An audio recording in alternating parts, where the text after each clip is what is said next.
இன்றைக்கி நம்ம வீட்டிலேயே கொத்து பரோட்டா எப்படி செய்கிறது அப்படின்றத பார்க்கலாம். நம்ம ஹோட்டல்லலாம் வாங்குகிற மாதிரி அதே மாதிரி டேஸ்ட்டோட எப்படி செய்கிறதுன்றதை பார்க்கலாம். ஃபஸ்ட்டு நான் வந்து இன்றைக்கி தோசைக்கல் தான் எடுத்திருக்கேன். தோசைக்கல்லில் 2 ஸ்பூன் ஆயில் ஊற்றினதுக்கப்புறம் பெருஞ்சீரகம் போட்டு பெருஞ்சீரகம் வெடித்ததுக்கப்புறம் பார்த்திங்கன்னா ஒரு 2 வெங்காயம் பல்லாரி வெங்காயம் கட் பண்ணி போட்டிருக்கேன். அது கூடவே கருவேப்பிலையும் போட்டிருக்கேன். இப்போ அது வதங்குறதுக்காக ஒரு 1/2 ஸ்பூன் உப்பு போட்டிருக்கேன். தக்காளி கொஞ்சம் டேஸ்ட்டுக்காக கொஞ்சமாக போட்டால் போதும். இதெல்லாம் நல்லா வதங்கணும்.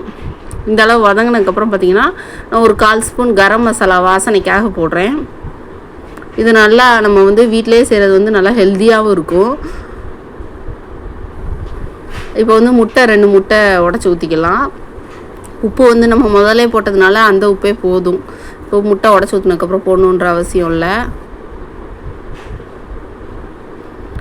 முட்டையை நல்லா வதக்கி எடுத்துக்கலாம். நம்ம நிறைய பேருக்கு பார்த்திங்கன்னா நம்ம ஹோட்டல்லே வாங்கி சாப்பிட்டு பழக்கமாக இருக்கும், ரொம்ப பிடிச்சிருக்கும். நம்ம வீட்டிலே இப்படி தோசைக்கல்ல செய்யும்போது அவ்வளோ டேஸ்ட்டாக இருக்கும். இப்போ முட்டை இந்த அளவுக்கு வதங்கினதுக்கப்புறம் பார்த்திங்கன்னா நான் இன்றைக்கி சப்பாத்தி தான் கட் பண்ணி வச்சுருக்கேன். மைதாவில் பரோட்டா மாதிரி போடலை, சப்பாத்தி தான் குட்டி குட்டி பீஸாக கட் பண்ணி வச்சுருக்கேன். இந்த சப்பாத்தியே நல்லா டேஸ்ட்டாக வரும் இந்த மாதிரி கொத்து பரோட்டா செய்யும்போது. இப்போ நான் சால்னா வீடியோ ஆல்ரெடி போட்டிருப்பேன், அது பார்க்காதவங்க பாருங்கள்.